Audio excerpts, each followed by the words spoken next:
യാമിക്കുട്ടി എങ്ങോട്ടാ പോണ്? യാമിക്കുട്ടിക്ക് വാക്സിൻ എടുക്കാൻ പോകട്ടെ. 1.5 വയസ്സിന്റെ വാക്സിൻ. അടുത്ത മാസം നമുക്ക് 2 വയസ്സാവേ. ഡോക്ടർ എന്താ കാട്ടാ?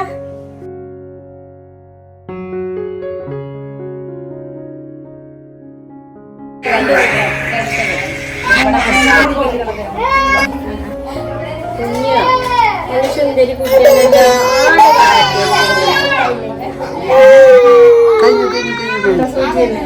അല്ല മറ്റേതിനെക്കാട്ടിലും വരുന്ന ആളുകൾ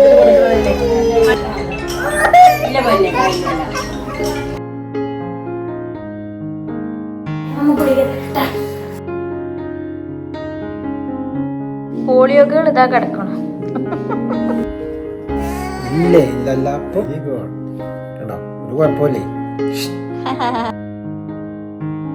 പനിയൊക്കെ വന്നതിന്റെ സങ്കടത്തിന്റെ ഇത്താണ് ഞാൻ കുട്ടിക്ക്.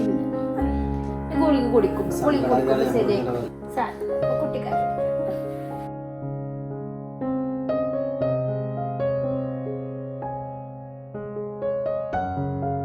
ഓ യാമിക്കുട്ടിയുടെ ഭാവം മാറാനാണല്ലോ. Super super. യാമിക്കുട്ടിന്റെ അടുത്ത് ഇങ്ങനെ കേട്ടോ. ഇത്ര ഉള്ളൂ 1-2 വാക്സിന്റെ പ്രശ്നം. രാത്രി അത് കാലനക്കി കഴിഞ്ഞ കുഴപ്പമൊന്നും. ആ പോണു യാമിക്കുട്ടി.